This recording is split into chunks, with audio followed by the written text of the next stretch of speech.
Hello students, मैं हूं CA विनय वरियानी। इस चैनल पे हम नया सब्जेक्ट शुरू करने जा रहे हैं जो कि है इनकम टैक्स। इनकम टैक्स किसके लिए है? ये है सीए इंटर के लिए, मतलब सीए आईपीसीसी। जो बच्चे अभी नवंबर में पेपर देंगे उनके लिए, और जो आने वाले मई में पेपर देंगे उनके लिए। मई वालों के लिए कुछ अमेंडमेंट आएंगे, वो हम बाद में डिस्कस कर लेंगे। बीकॉम वाले इन वीडियोस को आसानी से देख सकते हैं। मार्च में जो पेपर देने वाले हैं उनके सारे अमेंडमेंट्स इसमें क्लियर होंगे। तो चलिए स्टार्ट करते हैं। क्या होता है इनकम टैक्स? इनकम टैक्स का सीधा सा मतलब है टैक्स ऑन इनकम। जो इनकम आपने अर्न करी है उस पर आपको टैक्स देना है, ठीक है। लेकिन टैक्स होते कितने तरीके के हैं? टैक्स होते हैं दो तरीके के। इंडिया में दो तरीके के टैक्स चलते हैं। एक तो होता है डायरेक्ट टैक्स और एक होता है इनडायरेक्ट टैक्स। डायरेक्ट टैक्स में कवर होता है इनकम टैक्स, और दूसरा tax on undisclosed foreign income and asset. Indirect tax में कवर होता है जीएसटी और कस्टम ड्यूटी। तो अभी हमारे कोर्स में जो हमें पढ़ना है वो पढ़ना है इनकम टैक्स। सीए इंटर में 60 नंबर का इनकम टैक्स है और 40 मार्क्स का जीएसटी है। ये पूरा हम कवर करेंगे। बीकॉम में इनकम टैक्स भी 100 मार्क्स का आता है और जीएसटी भी 100 मार्क्स का आता है। अब मीनिंग क्या होता है डायरेक्ट टैक्स का और इनडायरेक्ट टैक्स का? डायरेक्ट टैक्स का मतलब होता है जिस आदमी को टैक्स पे करना है वो डायरेक्टली जो है directly paid to government, directly अपना जो टैक्स है वो गवर्नमेंट को दे देगा।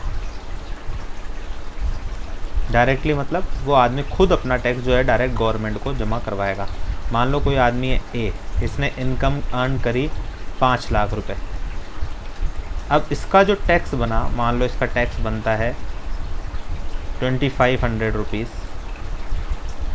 तो 2500 रुपीज़ मान लो इसका टैक्स बना, तो ये 2500 रुपीज़ ये डायरेक्ट गवर्नमेंट को जमा करवाएगा। इनडायरेक्ट टैक्स का मतलब क्या होता है? बर्डन किसी और के ऊपर और टैक्स कोई और जमा करवाएगा। जैसे जीएसटी होता है, बर्डन होता है फाइनल कंज्यूमर के ऊपर। मान लो किसी कंज्यूमर ने किसी रिटेलर से परचेज़ किए बिस्किट। अब 100 रुपीज़ के बिस्किट परचेज़ किए, मान लो उस पर जीएसटी था 5 रुपीज़ का। अब ये जो 5 रुपीज़ है, पूरे 105 रुपये जो कस्टमर है वो किसको देगा? रिटेलर को, जिससे उसने बिस्किट परचेज़ करे हैं। अब ये जो 5 रुपये टैक्स रिटेलर ने लिया है जीएसटी, ये रिटेलर जमा करवाएगा किसे? अपनी नेक्स्ट चेन को, या तो होलसेलर को, या रिटेलर खुद ही अगर मैन्युफैक्चरर भी होगा तो ये डायरेक्ट गवर्नमेंट को जमा करवाएगा। तो कुल मिलाकर ये इनडायरेक्ट बर्डन हुआ। बर्डन तो है कंज्यूमर पर, लेकिन गवर्नमेंट को टैक्स जमा करवा रहा है कोई और, तो ये होता है इनडायरेक्ट टैक्स। इतना सा ही डिफरेंस है डायरेक्ट टैक्स में और इनडायरेक्ट टैक्स में।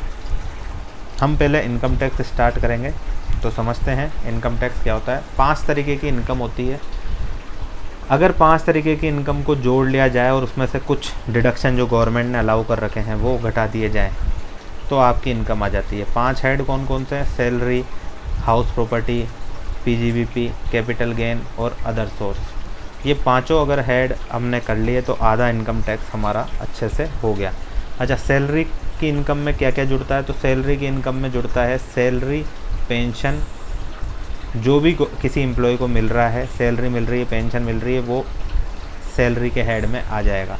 हाउस प्रॉपर्टी में क्या आएगा? अगर कोई मकान तुमने किराए पे दे रखा है, तुम्हारे पास कोई मकान है और वो तुमने किराए पे दे रखा है, रेंटल इनकम, और उससे रेंट मिल रहा है तुमको, तो वो इनकम फ्रॉम हाउस प्रॉपर्टी से आ जाएगा। पीजीबीपी जो सबसे फेमस है, profit and gain from business and profession. जो भी बिज़नेस से या प्रोफेशन से तुमको प्रॉफिट हो रहा है वो सारा का सारा जो है profit and gain from business and profession में टैक्सेबल हो जाएगा। 4th है, अगर कोई भी तुम कैपिटल असेट बेचते हो, जैसे ज़मीन, बिल्डिंग या शेयर्स, तो उसमें तुम्हें कोई भी प्रॉफिट होता है अगर, तो वो सारा का सारा कैपिटल गेन में आ जाएगा। और इन चारों के अलावा अगर कोई कुछ अदर इनकम आती है जो इन चारों में कवर नहीं होती है तो वो कवर हो जाएगी अदर सोर्सेस में, वो तुम्हारे अदर सोर्सेस में टैक्सेबल हो जाएगी। इन पांचों इनकम को जोड़ेंगे तो हमारी आ जाएगी टोटल इनकम।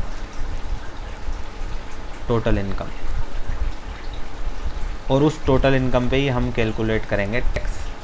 हमेशा एक बात ध्यान रखना, टैक्स हमेशा कैलकुलेट होता है टोटल टैक्सेबल इनकम पे।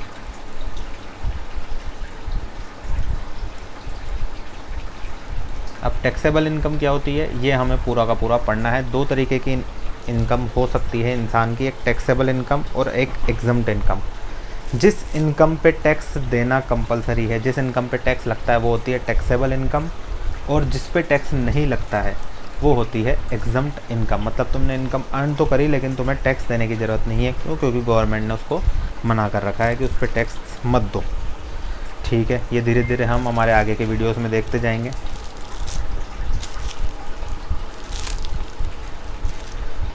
ये है पूरा इनकम टैक्स। अगर ये सब कुछ सीख लिया तो इनकम टैक्स को सीख लिया। टोटल इनकम का कंप्यूटेशन हम सीख रहे हैं। भाई टैक्स निकालने के लिए दो ही चीज़ें हमको चाहिए, एक तो चाहिए इनकम और उस पर निकालना आना चाहिए टैक्स, तो बन गया इनकम टैक्स। तो अब इनकम कैलकुलेट कैसे करते हैं? Computation of total income. सबसे पहले आपको डिटरमाइन द रेजिडेंशियल स्टेटस, आपको पता लगाना पड़ेगा रेजिडेंशियल स्टेटस। रेजिडेंशियल स्टेटस का मतलब होता है कि कोई पर्सन है जिसकी हम इनकम कैलकुलेट कर रहे हैं, वो आखिर रहता कहाँ है। क्या वो इंडिया का आदमी है या बाहर का आदमी है? तो सबसे पहले तो ये पता लगाना पड़ेगा कि वो इंडिया का है भी या नहीं है, मतलब उसकी जो इनकम है वो यहाँ पे टैक्सेबल है भी या नहीं है। उसके बाद जितनी भी तुम्हारी इनकम है उनको 5 हेड में क्लासीफाई करना पड़ेगा। ये वही पांचों head, salary, house property, PGBP, capital gain और अदर सोर्सेज। ये बड़े बड़े 5 चैप्टर्स हैं हमारे इनकम टैक्स के। इन पाँचों में से कौन सी इनकम आप अर्न कर रहे हो, इनमें से कोई एक इनकम अर्न कर रहे हो या 2 इनकम अर्न कर रहे हो, उन सबको जोड़ना पड़ेगा। फिर आ जाएगा क्लबिंग के प्रोविजंस। ये क्या होते हैं? ये सब हम धीरे धीरे अलग अलग चैप्टर्स हैं ये सीखेंगे।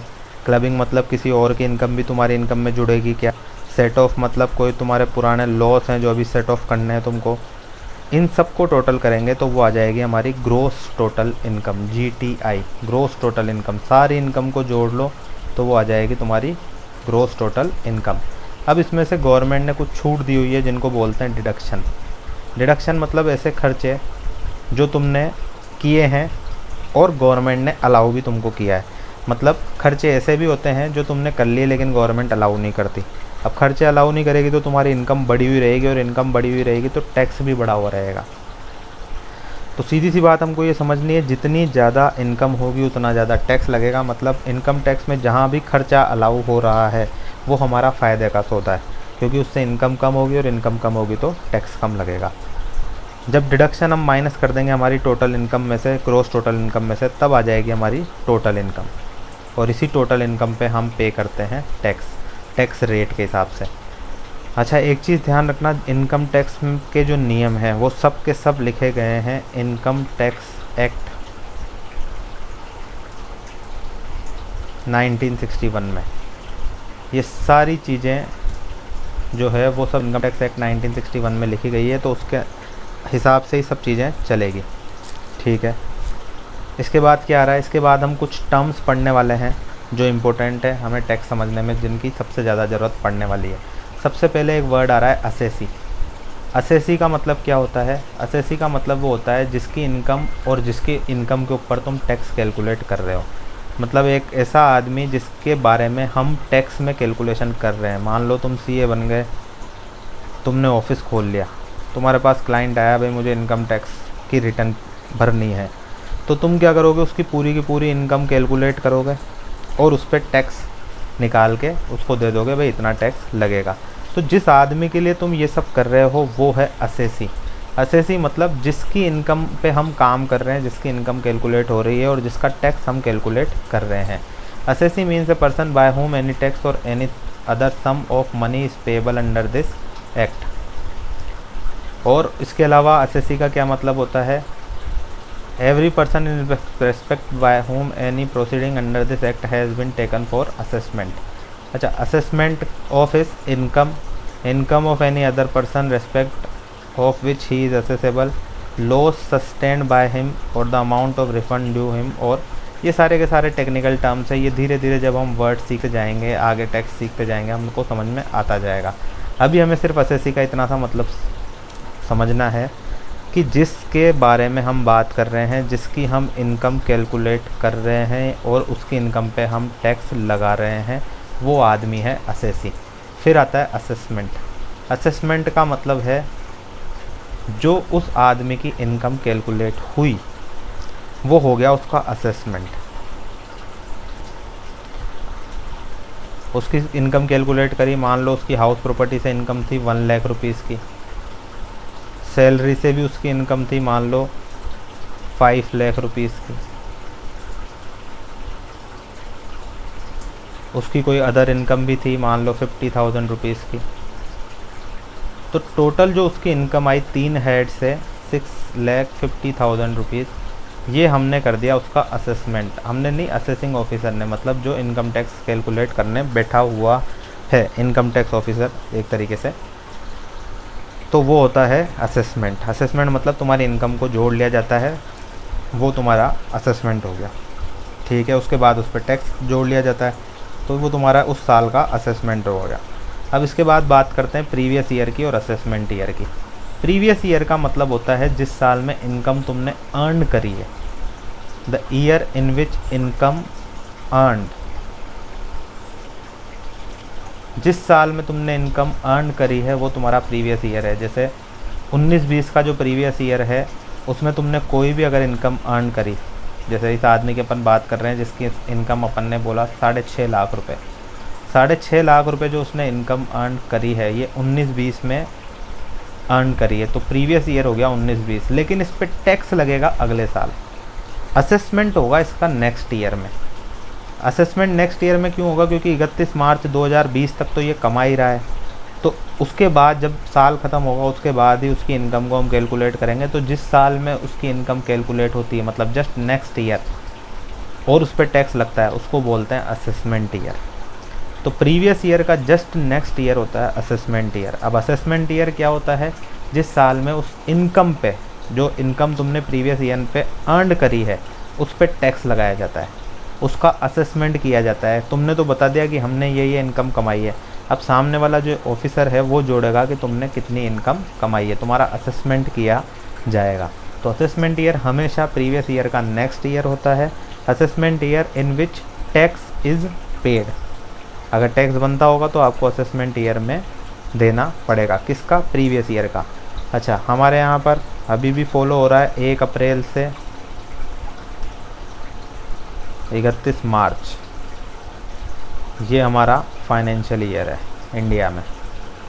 तो प्रीवियस ईयर 19-20 का मतलब हुआ 1 अप्रैल 2019 से 31 मार्च 2020, ये हमारा प्रीवियस ईयर हुआ। और इसका असेसमेंट ईयर क्या हुआ? 31 मार्च 2020 के जस्ट बाद, मतलब 1 अप्रैल 2020 से 31 मार्च 2021, ये हमारा असेसमेंट ईयर हुआ। तो असेसमेंट ईयर, प्रीवियस ईयर, ये हम इंट्रोडक्शन पढ़ रहे हैं इस वीडियो में। इसके बाद जितने भी वीडियो होंगे उसमें हम सीधा वर्ड यूज़ करेंगे, assessee, assessment year, previous year. उसके बाद आते हैं पर्सन। पर्सन मतलब इंडिविजुअल। ये सब तुमने 12th क्लास में, 11th क्लास में बिजनेस स्टडीज़ में देखा है। HUF company, firm, AOP, BOI मतलब एसोसिएशन ऑफ पर्सन, और BOI board of individuals. Local authority मतलब government, local government. Artificial judiciary person, AJF इसको भी बोलते हैं। तो ये पर्सन होते हैं। पर्सन मतलब जिसका हम टैक्स कैलकुलेट करने वाले हैं। इंडिविजुअल एक अकेला आदमी होता है। HUF तुम समझते हो, हिंदू अनडिवाइडेड फैमिली। उसके बाद company, company private company, public company, बहुत कुछ पड़ा हुआ है। Firm, firm partnership firm. AOP, BOI ऐसे ही ऑर्गेनाइजेशन बना देते हैं जैसे कोऑपरेटिव सोसाइटी वगैरह, एसोसिएशन ऑफ पर्सन या board of individual. Local authority का मतलब लोकल गवर्नमेंट, और आर्टिफिशियल जुडिशियल पर्सन का मतलब जो एक्चुअल में पर्सन नहीं है फिर भी पर्सन की तरह एक्ट करता है, जो रजिस्टर्ड होता है as a artificial judicial person. ठीक है, पर्सन पे टैक्स लगता है। अब आ जाते हैं, बात करते हैं टैक्स रेट की। इनकम कैलकुलेट करना हमने देख लिया कैसे इनकम कैलकुलेट होती है। तो इनकम कैलकुलेट कैसे होती है? 5 हेड जो हैं उन 5 हेड को जोड़ लो, उसके बाद कोई डिडक्शन हो तो उनको घटा लो, वो आ जाएगी तुम्हारी टोटल इनकम। अब टोटल इनकम पे टैक्स पे करना है तभी तो बनेगा इनकम टैक्स। तो टैक्स किस रेट से पे करेंगे? तो देखो, इंडिविजुअल और HUF को टैक्स किस रेट से पे करना पड़ता है? ये असेसमेंट ईयर 20-21 के लिए स्लैब रेट्स है, और ये ओल्ड स्कीम की स्लैब रेट्स है। ओल्ड स्कीम तुम्हारे सीए की ओल्ड स्कीम नहीं, दो तरीके की स्कीम आ चुकी है इनकम टैक्स में भी। तो एक तो ओल्ड रेट्स और एक न्यू रेट्स। हम अभी ओल्ड रेट्स ही पढ़ रहे हैं, ओल्ड रेट्स को हम सीखेंगे। अगर इंडिविजुअल और एचयूएफ हो, या फिर एसोसिएशन ऑफ पर्सन, या बॉडी ऑफ इंडिविजुअल, या आर्टिफिशियल जुडिशियल पर्सन, इन 5 जने में अगर तुम हो तो तुम्हारे ऊपर ये वाली टैक्स रेट्स लागू होगी। ये up to the age of,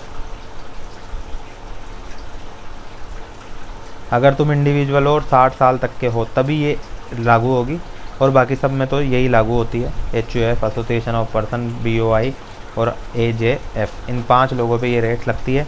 अब ये रेट क्या है? अगर तुम्हारी इनकम 2.5 लाख रुपए तक है, when the total income does not, अच्छा ये टोटल इनकम वर्ड यूज़ हो रहा है, तो टोटल इनकम का मतलब वही है पूरा का पूरा 5 हेड को हमने ऐड किया, फिर उसमें क्लबिंग वाले ऐड करे, सेट ऑफ किया, फिर आ गई gross total income. Gross total income में से डिडक्शन माइनस करे तो आ गई हमारी टोटल इनकम। इस टोटल इनकम को हम नेट टोटल इनकम भी बोल सकते हैं। अगर तुम्हारी टोटल इनकम 2.5 लाख रुपए तक है तो तुम्हारे ऊपर कोई टैक्स लगेगा ही नहीं, नील रेट। अच्छा ये स्लैब रेट है। स्लैब रेट का मतलब होता है कम रेट पे हमेशा कम लगेगा, ज़्यादा रेट पे हमेशा ज़्यादा टैक्स लगेगा। बढ़ते हुए क्रम में लगता है ये, अगर इनकम कम है तो टैक्स की रेट भी कम होगी। टैक्स तो कम लगेगा ही सही, रेट भी कम होगी। और इनकम ज़्यादा है तो धीरे धीरे रेट भी बढ़ती जाएगी। अब देखो अगर तुम्हारी इनकम 2.5 लाख से 5 लाख रुपए के बीच में है तो तुम पे लगेगा 5% टैक्स। 5% टैक्स 2.5 लाख से 5 लाख तक के बीच में अगर तुम्हारी इनकम है तो। अगर तुम्हारी इनकम 5 लाख से 10 लाख रुपए तक है तो तुम पे टैक्स लगेगा 20%। अब ये 20% किसका लगेगा? केवल जो इनकम 5 लाख से ऊपर है और 10 लाख से नीचे है। इसका मतलब ये हुआ 5 लाख रुपए तक तो तुम्हारा टैक्स हमेशा 12,500 रुपये ही लगेगा। जैसे मान लो किसी आदमी की इनकम 6 लाख रुपए है तो 6 लाख रुपए में स्लैब रेट देखना है। ऐसा नहीं है कि ये इस कैटेगरी में आ रहा है 5 से 10 वाले में तो पूरे 6 लाख का 20% देगा, ऐसा नहीं होगा। 0 से 2.5 लाख तो अमीर से अमीर आदमी को भी टैक्स नहीं लगेगा, नहीं लाएगा। उसकी इनकम भले ही 1 करोड़ हो, 0 से 2.5 लाख तक की इनकम का उसको टैक्स देना ही नहीं है।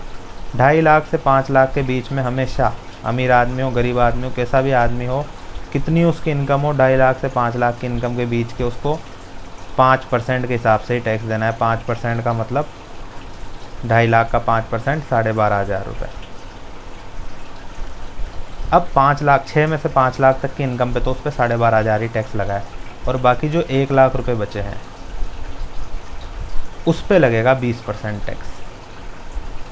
यानी कि इस पे कितने परसेंट? 20,000 रुपये का टैक्स लग जाएगा। तो टोटल टैक्स उसका हो गया 20,000 प्लस 12,500, 32,500 रुपये।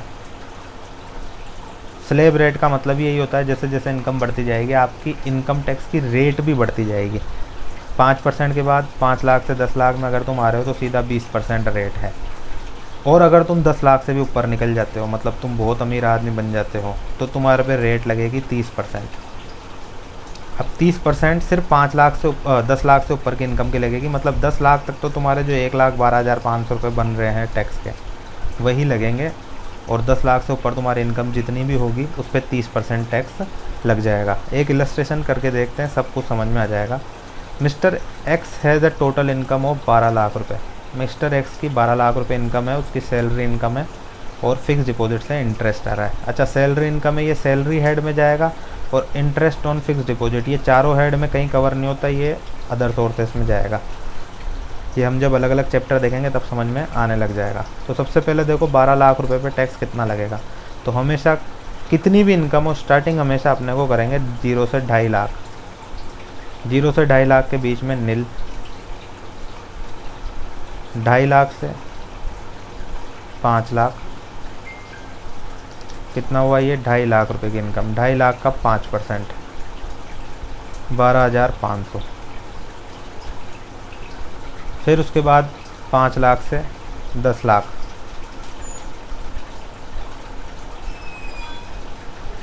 5 लाख का 20% 1 लाख रुपए। और फिर 10 से ऊपर कितनी इनकम है? 2 लाख रुपए। 12 लाख उसकी इनकम है तो 10 से 12 2 लाख पे लग जाएंगे 30%। हाईएस्ट रेट है 30%। 60,000 रुपये।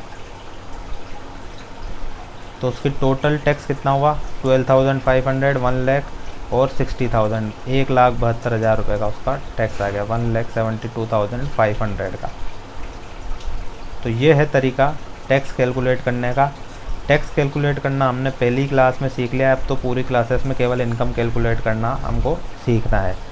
इनकम कैलकुलेट करना और टैक्स कैलकुलेट करना सीख लिया तो हमने इनकम टैक्स पूरा का पूरा सीख लिया। ये इंडिविजुअल्स के लिए रेट है, इंडिविजुअल, HUF, BOI, AOP या AJF, इन सब के लिए यही रेट चलेगी। उसके बाद आते हैं अगर और कोई आता है, जैसे तुम मान लो सीनियर सिटीजन हो, मतलब 60 साल से 80 साल के बीच में अगर तुम्हारी एज है, तो जो स्लैब रेट 0 से 2.5 लाख तक नील थी, अब वो हो गई 0 से 3 लाख। मतलब अगर तुम थोड़े बूढ़े हो तो तुम्हारे 3 लाख रुपए तक टैक्स नहीं लेंगे, 3 से 5 के बीच में वही 5% टैक्स लिया जाएगा, 5 से 10 वही 20% टैक्स लिया जाएगा और 10 से ऊपर में वही 30% टैक्स लिया जाएगा। कुल मिला के 2,500 में टैक्स की छूट और दे दी गई है जो लोग थोड़े से बूढ़े हैं, 60 से 80 साल वाले हैं। लेकिन अगर तुम 80 साल से भी बूढ़े हो, बिल्कुल कब्र में पैर पड़े हुए हैं कि अब निमटने की तैयारी है, तो गवर्नमेंट तुमको टैक्स में भी थोड़ा छूट देती है कि 5 लाख रुपए तक तुम टैक्स मत दो। 5 लाख तक बढ़िया कमाओ, कोई दिक्कत नहीं है, टैक्स मत दो। और 5 लाख से 10 लाख वही सेम टू सेम 20% लगेंगे और 10 लाख से ऊपर तो 30% लगेंगे ही लगेंगे।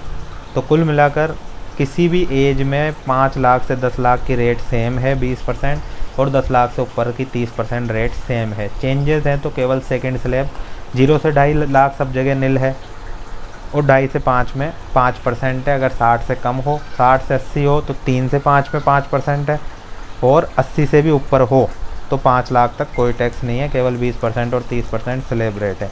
ये तो बात हुई इंडिविजुअल की। HUF ये कभी बूढ़े होते ही नहीं है, इन पे कुछ देखना ही नहीं है कभी भी।